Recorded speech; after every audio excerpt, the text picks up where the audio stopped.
Assalamualaikum, kali ini di materi IPS kelas 8 minggu keempat akan dijelaskan mengenai letak koordinat ASEAN.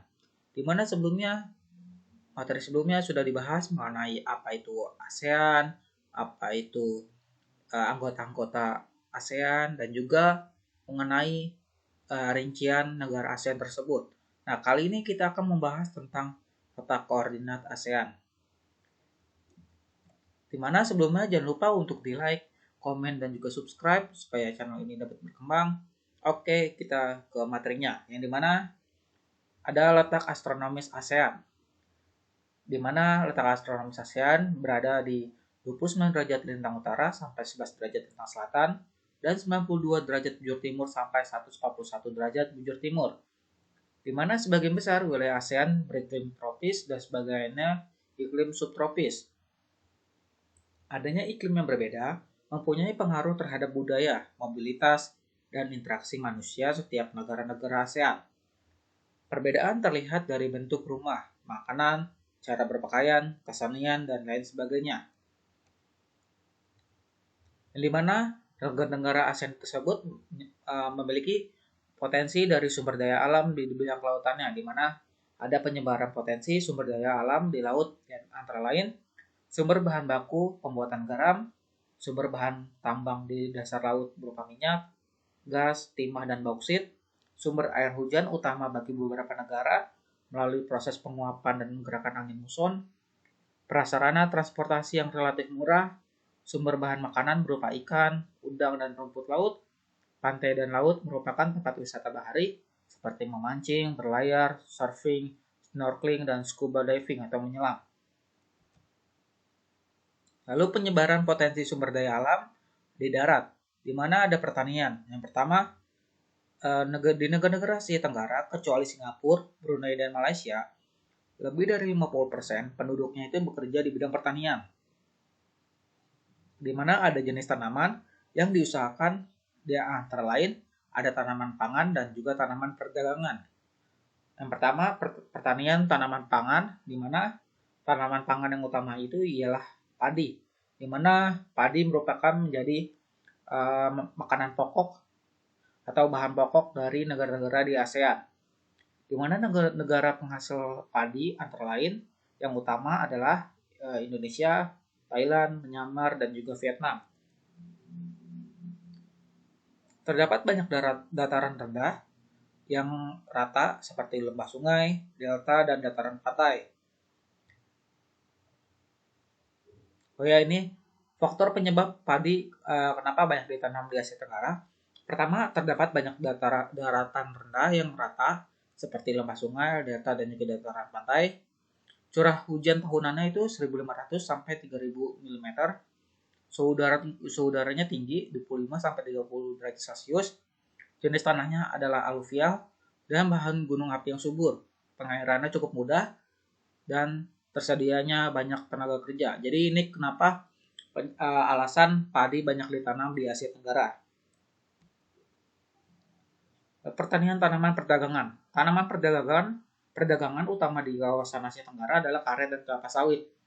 Indonesia, Malaysia, dan juga Thailand merupakan pemasok utamanya. Lalu ada negara Filipina yang merupakan penghasil gula dan kelapa terbesar di Asia Tenggara. Karena seperti yang kita tahu, Filipina juga merupakan salah satu negara di Asia Tenggara yang merupakan negara kepulauan. Jadi wajar untuk kelapanya itu, pohon kelapa itu banyak di sana. Lalu hutan. Kawasan di Asia Tenggara itu lebih dari 50% ditumbuhi hutan. Hutan di Asia Tenggara itu terdiri atas hutan hujan tropis khatulistiwa, hutan monsun tropis, hutan belukar, hutan gunung, hutan pantai, dan hutan rawa. Sebagian besar jenis hutan yang tumbuh adalah hutan hujan tropis. Adapun ciri dari hutan hujan tropis, yang pertama, daunnya itu hijau sepanjang tahun, jarak antar pohon itu rapat dan tutupan daunnya itu tebal, terdapat lapisan-lapisan jenis tumbuhan, tumbuhan bawah jarang ditemui, banyak tumbuhan parasit dan juga menjalar. Lalu ada bahan tambang, yang dimana bahan tambang itu dibedakan menjadi jenis logam, non-logam, dan juga bahan bakar. Yang pertama ada bahan tambang logam. Ada biji timah, biji besi, tembaga, emas, wolfram atau tungsten, bauksit, kuprum, kromium, dan juga nikel. Lalu ada bahan tambang non-logam, ada batu permata dan garam batu. Lalu ada bahan tambang, bahan bakar, ada minyak bumi, gas alam, dan batu bara. Lalu sekarang kita pelajari tentang interaksi antar negara-negara di ASEAN. Yang pertama ada pengertian faktor pendorong dan juga penghambat kerjasama. Yang dimana pertama ada faktor pendorongnya, kesamaan dan perbedaan wilayah atau kondisi geografis ASEAN. Yang kedua ada kesamaan dan perbedaan sumber daya alam, organisasi OPEC atau organisasi di bidang minyak bumi ya. Lalu ada faktor penghambat. Yang pertama ada konflik dan peperangan. Dua ada perbedaan ideologi. Ketiga ada kebijakan protektif. Dan terakhir perbedaan kepentingan tiap-tiap negara. Lalu ada bentuk-bentuk kerjasama sosial, politik, budaya, serta pendidikan dan perkembangannya. Yang pertama ada bentuk kerjasama sosial dan juga budaya. Anggota ASEAN bekerjasama di bidang sosial dan budaya dengan membentuk COSD, Committee on Social Development. Yang pertama, antara lain, pengembangan sumber daya manusia atau SDM di tiap negara ASEAN, membantu kaum wanita dan pemuda dalam usaha-usaha pembangunan demi kesejahteraan bersama, menanggulangi masalah-masalah perkembangan penduduk melalui kerjasama dengan badan-badan internasional yang bersangkutan, bidang pembangunan sosial dengan menekankan kesejahteraan golongan berpendapatan rendah, perluasan kesempatan kerja serta pembayaran atau upah yang wajar, agar tidak tercipta jurang pemisah antara kaum yang mampu dan kurang mampu.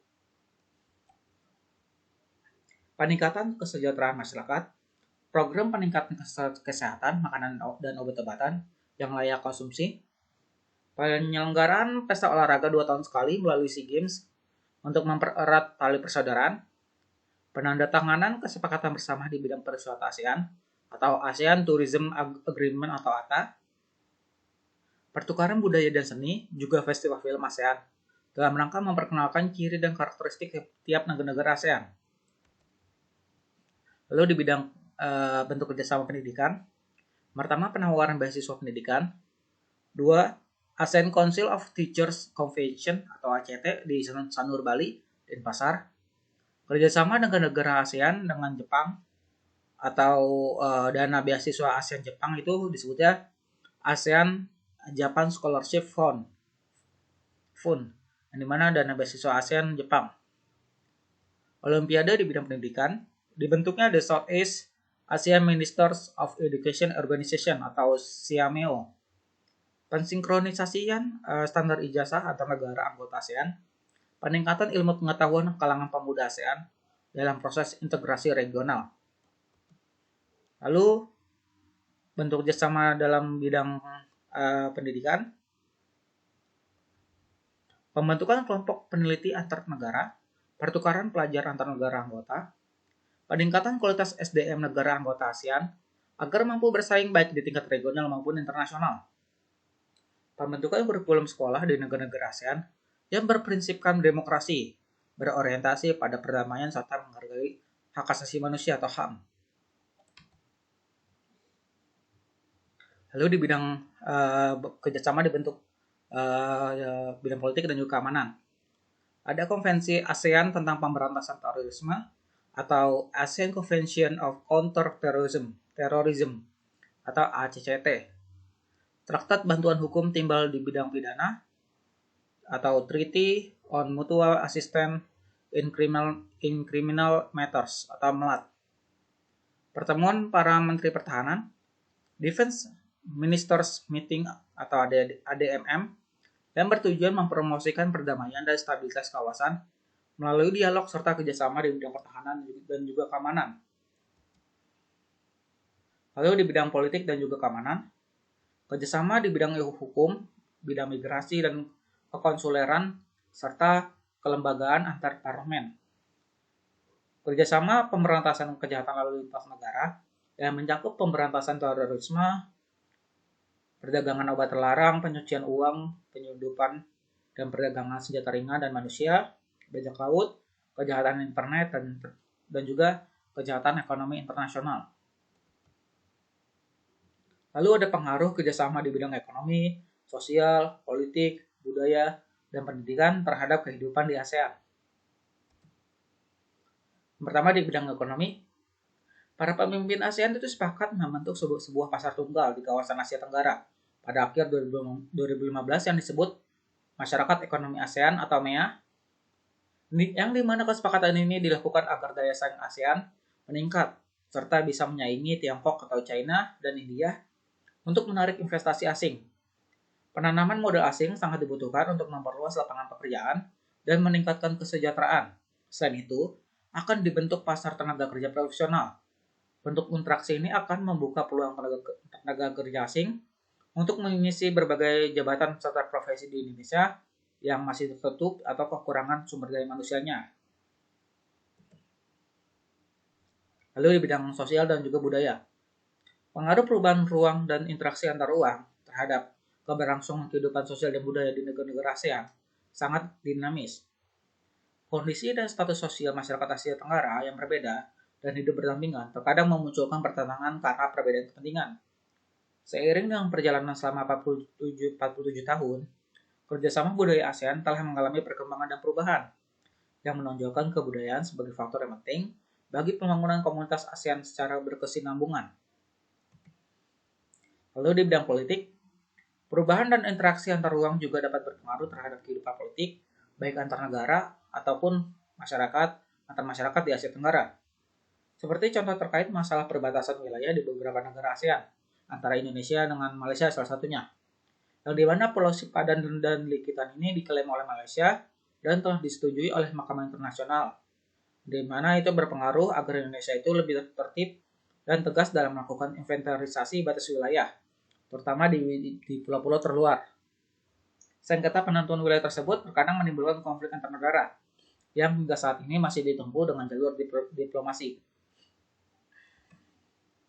Bidang pendidikan, pengaruh perubahan ruang dan interaksi antar ruang terhadap keberlangsungan kehidupan pendidikan di Asia Tenggara terletak pada ketimpangan mutu pendidikan antar negara anggota ASEAN, yang dimana menjadi salah satu kendala terbesar di ASEAN. Dari 10 negara ASEAN, terdapat 7.446 perguruan tinggi dengan mutu pendidikan yang berbeda-beda. Hal tersebut menjadi tantangan tersendiri bagi ASEAN dalam bidang pendidikan. Kualitas pendidikan dan lulusan yang kompeten mengubah paradigma pendidikan di setiap negara. Lalu upaya-upaya meningkatkan kerjasama di antara negara-negara ASEAN. Kesepakatan zona perdagangan bebas atau AFTA dan adanya MEA, Masyarakat Ekonomi ASEAN. Tujuan dibentuknya AFTA atau ASEAN Free Trade Area adalah untuk menjadikan kawasan Asia Tenggara tempat produksi kelas dunia, sehingga produk-produknya itu bisa bersaing di pasar global, serta meningkatkan dan mempermudah perdagangan antar anggota ASEAN. Adanya MEA atau Masyarakat Ekonomi ASEAN menghadirkan sejumlah keuntungan diantaranya peluang pasar yang makin besar, biaya produksi yang makin rendah, dan produk yang tersedia di pasar domestik itu semakin beragam. Lalu mengadakan event kebudayaan atau olahraga. Di mana tadi sebelum ada diterangkan gimana caranya membuat event dari tahun ke tahun, yaitu contohnya itu olahraga melalui event SEA Games atau Southeast Asian Games, di mana SEA Games itu dilaksanakan setiap 2 tahun sekali. Tujuan diadakan event kebudayaan atau olahraga ini adalah menjalin tali silaturahmi sebagai contoh hidup rukun antar sesama negara di Asia Tenggara. Lalu kerjasama antar sekolah maupun universitas di kawasan Asia Tenggara. Kerjasama antar sekolah dan universitas adalah salah satu yang fungsi dan hasilnya paling terlihat. Banyak tersedia program beasiswa belajar di luar negeri, baik dari lembaga pendidikan berbasis negeri maupun yang swasta. Para pelajar yang sudah menyelesaikan pendidikan ini kemudian bisa memulai karirnya di negara tersebut yang di mana dia belajar dan membantu meningkatkan perekonomian negara yang sudah mengasuhnya. Lalu, para pelajar ini nantinya bisa kembali ke negara asalnya untuk membangun negaranya menjadi tempat yang lebih baik dengan menerapkan ilmu dan pengalaman yang sudah didapatkannya. Oke, cukup sekian untuk materi kali ini. Jadi, pembahasan mengenai awal-awalnya dari ASEAN ya. Yang pertama tentang uh, apa itu ASEAN, lalu negara-negara ASEAN, serta dengan ciri-ciri dari negara ASEAN tersebut, lalu sampai ada bentuk interaksi antara negara-negara ASEAN, lalu permasalahannya dan solusinya. Nah, oke, cukup sekian untuk materi kali ini. Mohon maaf kalau ada kekurangan. Wassalamualaikum warahmatullahi wabarakatuh.